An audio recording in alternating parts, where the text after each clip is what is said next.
This is not a review. There's not a lot of things going on around this smartphone to make a video talking more than 5 minutes about it. Instead, I will give you a 5-point inspection check to see if you should buy this $150 to $200 smartphone. Yo, Sarafet guys, my name is Gensei and let's get started. The first point is the design effective? Yes, it is. The smartphone is not trying to be revolutionary, sexy, or try new things like plastic. Instead, they are trying to drop the extra materials that they don't find as necessary, like NFC, wireless charging, and even OTG capabilities. That's sad. Instead, you got a textured background on the 3/3 of the back of the smartphone, and the rest of it is smooth to the touch. If I gotta be honest, that's what specifically attracted me. It works, the design is plain and simple, the matte plastic is giving you that slight premium look, and if I gotta be honest, that camera, the layout isn't bad. It's just too small. It kinda looks like a toy, and if you're a table pervert, yes, this phone wobbles if you put your smartphone on it while you're using it. And my second question is this smartphone reflecting the right tone? What I mean by that is, does it reflect or is it the right move for the company? If you're looking at iPhones, they are like this expensive, the best smartphone that you can get, the most powerful, the best looking, depending on who you are. They're kinda the best smartphone right now on the market. That's the design language of Apple. But is this smartphone what Samsung wants to be pushing out in the outside? And is this device gonna be a great value for the people it's targeted at? If you put the S and N series aside, you have the A, you have the M, etc. And inside the same A series, you have the A12, the A20, A30, A40, till A90. This is a lot, but they kinda are. They removed the J lineup, and this is kinda the replacement for the G lineup. And if you look at the chart of the most sold smartphone in 2019 and 2020, the Samsung A series are in the top of this list. So yes, it's working, but it's not for me anyways. More on that at the end of the video. Okay, now the two final questions. Will this smartphone stand time, and is it appealing to you?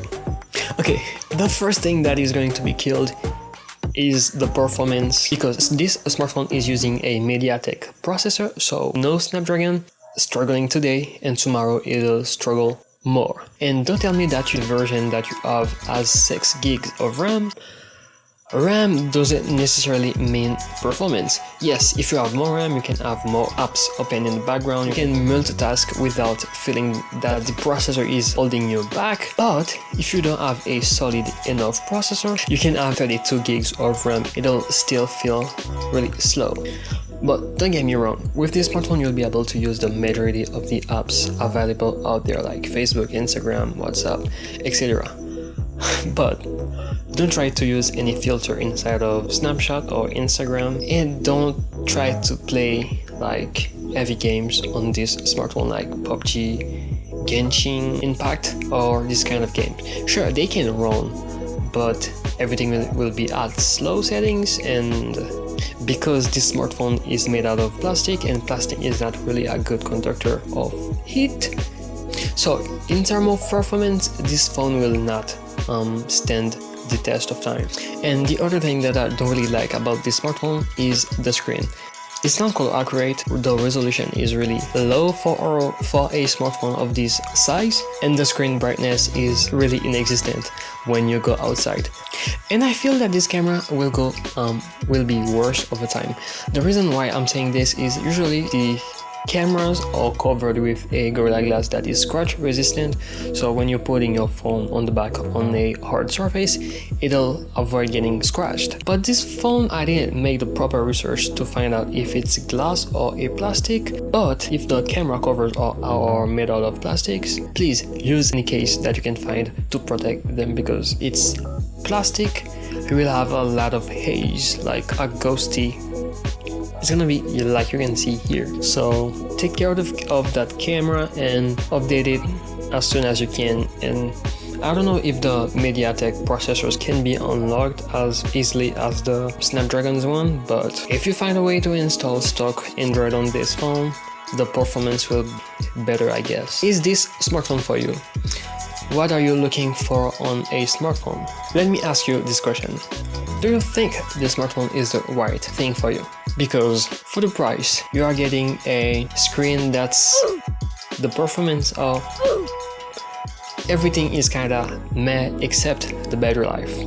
And you can tell me, yo, this smartphone is like $150. What's better phone you can buy at this price range? I don't know, maybe a LG G7, G8, V40, V50. They have a QHD screen that supports the DCI-P3 color gamut. The camera, when paired with Gcam, is blurring everything out of the router. Sure, the battery, you can get like 4 to 5 to 6 hours of screen on time if you behave when using it, but when you're looking at the quad DAC, if you are an audiophile, you know what I'm talking about. Nothing on the market can beat the quality of a LG smartphone. So, screen, camera, design, because it's made out of aluminum and glass, so you get a premium phone for the same price. And it's like 3 to 4 times. I know performance, you don't scale performance like that, but if I have $180, I will surely buy myself a LG V40 or V50 instead. Okay, maybe not the V50 because the price, but sure, I will buy myself a LG G8 or G7 for this price range. So, and again, if battery is important for you, just buy a battery bank and slap it on the back of the smartphone. These are the reasons why I wouldn't even dream about buying this smartphone, because if you go use, you'll find a better value on other smartphones. So to wrap everything up, I'm trying to build a following on internet. I have a empty Instagram, nobody on Twitter, so follow me there. I don't know about this video. If you liked it, drop a like. If you loved it, my name is Kensei, this is Kim Sater, and I will see you in the next video.